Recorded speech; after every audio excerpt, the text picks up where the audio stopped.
بسم اللہ الرحمن الرحیم۔ السلام علیکم۔ امید ہے آپ سب لوگ خیریت سے ہیں۔ نیچرل ٹپس IB چینل پر آنے کو خوش آمدید کہتے ہیں۔ آج کے پروگرام میں ہم آپ کو عناب کے فائدے اور اس سے موٹاپا ختم کرنے کا علاج بتائیں گے۔ عناب بیر کے مشابہ گول اور سرخ رنگ کا پھل ہے اور اس کا ذائقہ بھی سوکھی ہوئی میٹھی بیر کی طرح ہوتا ہے۔ یہ جسم سے غلیظ مادوں کو خارج کرتا ہے، طبیعت کو نرم کرتا ہے، سینے کو بلغم سے پاک کرتا ہے۔ اس کو نزلہ، زکام، کھانسی اور سینے کے جکڑن کو ختم کرنے کے لیے استعمال کرتے ہیں۔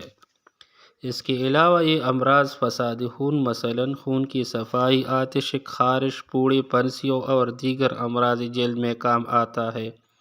پیاس میں تسکین دینے اور بخار کی شدت کو کم کرنے کے لیے اس کا جوشاندہ استعمال کرتے ہیں۔ اس کا شربت بنا کر خون کی گرمی کم کرنے اور اس کی حرارت اور صفائی کے لیے استعمال کروایا جاتا ہے۔ کھانسی اور سینے کے جکڑن میں بھی اس کا شربت استعمال ہوتا ہے۔ طبی ماہرین کے مطابق عناب میں vitamin A، C، B6، B12، sodium, zinc, phosphorus, magnesium, calcium, carbohydrates پایا جاتا ہے۔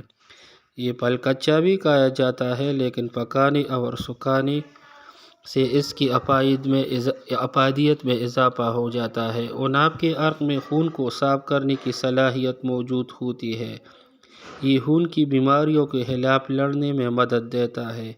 ایسے افراد جو آئرن کی کمی کا شکار ہوتا ہے اور آئرن کے سپلیمنٹ کھاتے ہیں یا خون کی کمی کے باعث تھکان، ذہنی اور جسمانی کمزوری اور اعصابی تناؤ کا شکار ہوتے ہیں، انہیں عناب کا استعمال کرنا چاہیے۔ یہ بہترین اینٹی ایجنگ ایجنٹ ہے۔ یہی وجہ ہے کہ بیوٹی کریموں میں زیادہ تر عناب کا استعمال کیا جاتا ہے۔ خارش اور خشکی کو دور کرتا ہے۔ یہ جلد کی سوجن، سرخی کو کم کرتا ہے اور دانوں کے نشانات مٹاتا ہے۔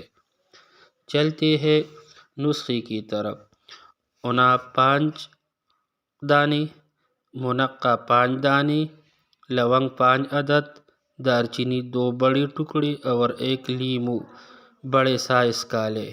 2 کپ پانی لیں، اس میں لیموں کے علاوہ یہ تمام چیزیں ڈالیں اور پکائیں۔ جب 1 کپ پانی رہ جائے تو چھان لیں۔ منقع کے بیج نکال کر کھالیں اور باقی چیزیں پھینک دیں۔ پھر اس پانی میں لیموں نچوڑ کر پی لیں۔ اگر چاہیں تو تھوڑی سی چینی ملا سکتے ہیں۔ یہ 1 دن کی خوراک ہے۔ یہ نسخہ 21 دن بلا ناغہ استعمال کرتا ہے۔ ان دنوں میں چاول ہرگز نہیں کھانا چاہیے۔ یہ تھا میرا آج کا معلوماتی پروگرام۔ اگر آپ لوگوں کو پسند آیا ہوگا تو لائک، شیئر کریں اور چینل کو سبسکرائب کریں۔ شکریہ۔